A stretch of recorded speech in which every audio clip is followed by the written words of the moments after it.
Como é que surge a Semear? Semear foi uma história que foi acontecendo, assim, foi mais ou menos em 96 o ano, né? E um trabalho entre duas prefeituras, eram os técnicos, mas assim, né? Mais do que as prefeituras, eram os técnicos locais, da prefeitura de Presidente Getúlio e da prefeitura de Dona Ema. E que daí começa a trabalhar a formação, cursos, né? E através de visitação e tal, vendo pessoas, tinha pessoas que tinham interesse, né, no campo, agricultores que tinham interesse de mudar do fumo para uma outra atividade. E aí, através, né, do apoio e tal, técnico, dos cursos, formação, intercâmbio, se originaram alguns grupos de agricultores ecologistas. E aí foi a Natureza Vida e a Vale Norte. E daí aquilo causou um movimento, né? O pessoal começou a produzir. A princípio era para produzir para o abastecimento da casa, né? Só que o pessoal começou na hortinha, a indicação começou na horta. E aí o pessoal foi expandindo aquilo para outros espaços quando viu que estava excedendo bastante o consumo. E aí começou um trabalho de estruturação de feiras, né? Primeiro a nível local. Só que quando começou a estruturar as feiras, veio um pessoal de Blumenau, isso foi mais ou menos 98, apareceu e queria construir uma feira de orgânicos em Blumenau, uma população bem maior do que a dos municípios da União Presidente Getúlio, né? E daí surgiu a Sábado Feira, Agroecologia e Artesanato, e daí foi onde impulsionou bastante, né? Em torno das 25 famílias, né, nesses dois grupos, e que começaram a comercializar em Blumenau. E aí houve um monte de história, assim, de pedido para fornecimento para shopping, de pedido para fornecimento para particular e tal. E nas andanças, né, outros grupos, comunidades começaram a aparecer. No exemplo da Juvacar, a Associação José Valentim Cardoso, lá de Vitor Meireles, a Semente do Futuro, que é uma associação também que estava se estruturando por esse período ali, né, também de 96. E nesse período também começou a se organizar a Rede Ecovida de Agroecologia. Então foi uma coisa que aconteceu tudo meio contemporâneo para nós aqui, né? Diferente de outras regiões, onde já existia um movimento de agricultura ecológica, orgânica, muitas vezes tocada, né, pelas igrejas, ou luterana ou católica. Aqui foi acontecendo através dessa questão do poder público, né? Mas das pessoas, né, de algumas pessoas do poder público, ligadas ao acompanhamento da área agrícola, da agricultura, e que começaram a impulsionar. E aí foi que chegou um momento que tinha um local de pessoas e tal.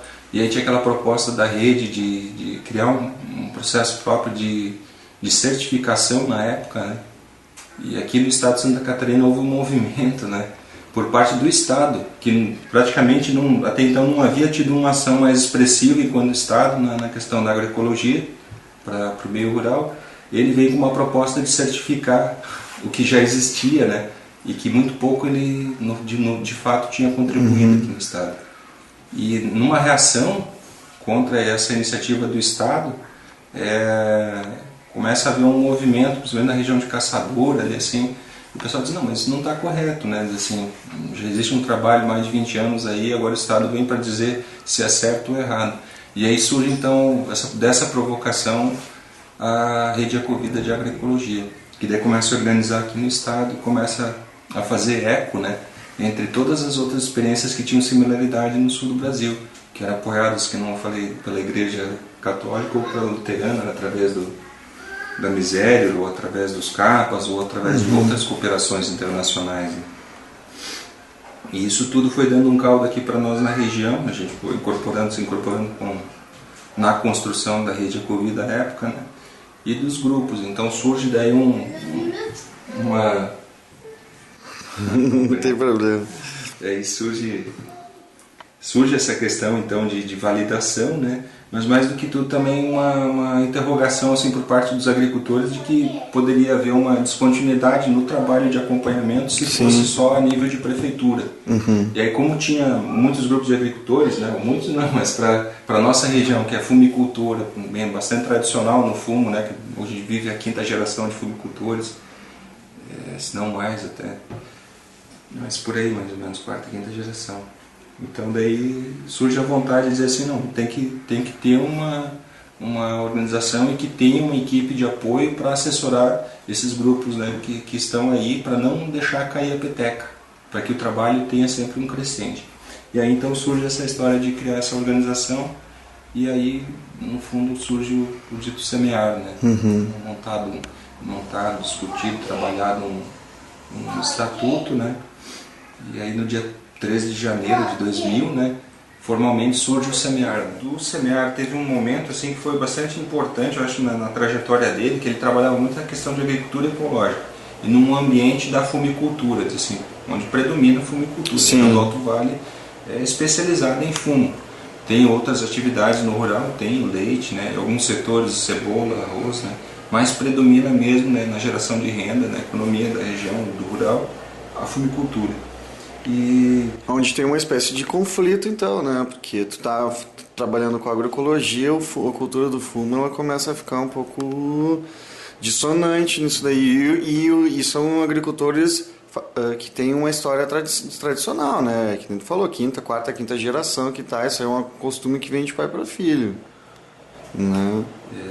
Não, é difícil de mudança, de ocasionar uma mudança, de provocar uma mudança nas atividades onde tem fumo. Fumo, vamos dizer assim, se fosse falar algo assim, então, de bom que ele tenha, sei lá se tem algo de bom mesmo, né? Mas a forma que a empresa organiza todo o trabalho é muito bem feita, né?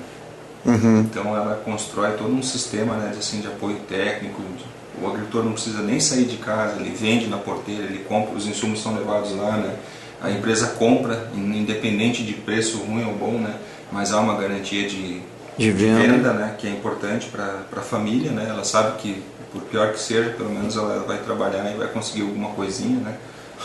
Ou seja, já tem um mercado estruturado e que para fazer uma agroecologia, um trabalho diferenciado, já teria que começar desde o início.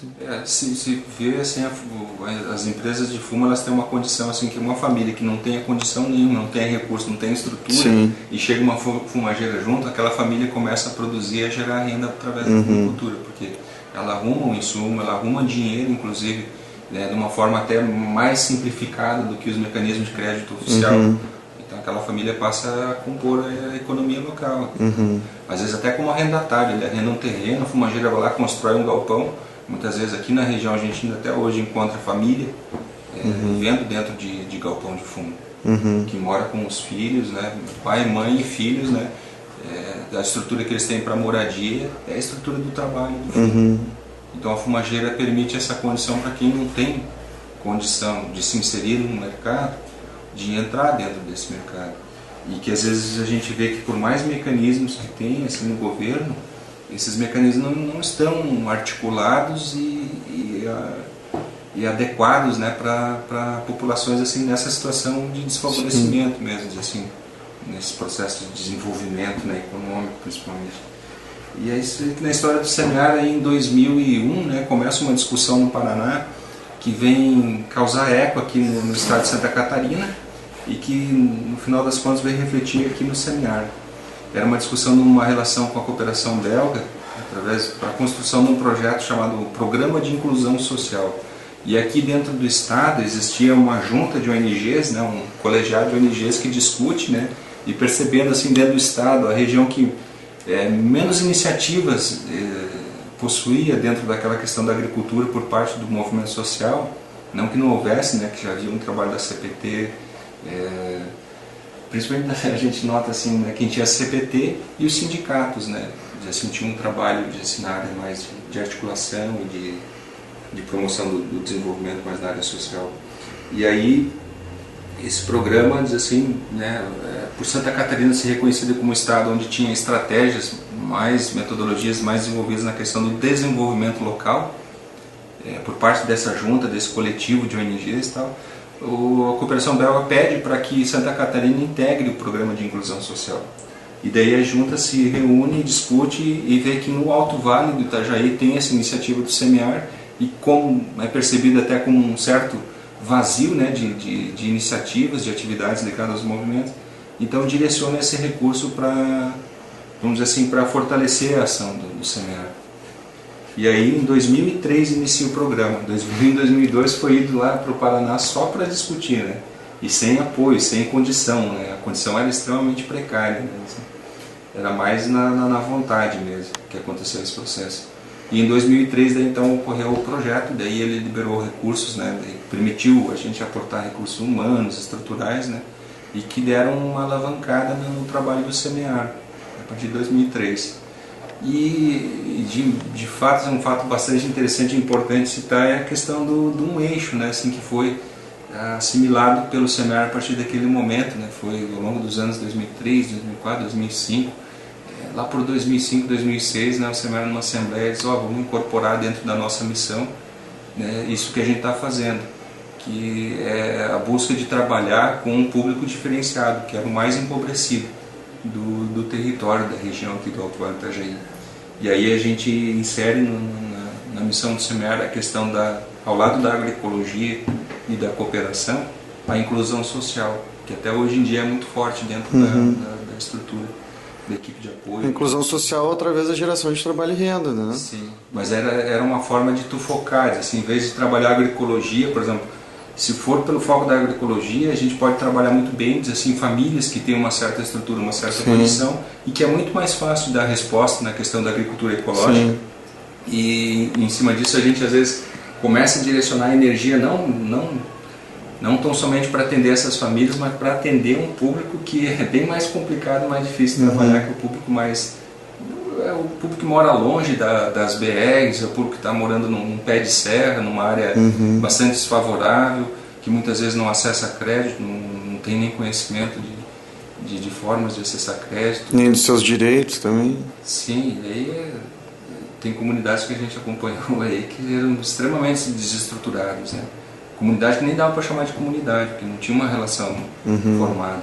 A ponto de ter outras que têm uma relação tradicional, né, como a comunidade de Cafusa, né, que é uma comunidade bastante interessante que a gente acompanha, né, tem uma história bastante interessante, bonita, né, que para nós foi bastante importante, depois de 10 anos de acompanhamento praticamente, né, junto à comunidade. Em 2001, né, iniciou o acompanhamento da comunidade de Cafusa, antes mesmo de iniciar o programa de inclusão social.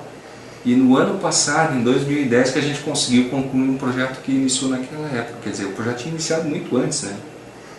Para a comunidade já fazia uns 5 anos que existia aquele projeto, 5, 6 anos, né?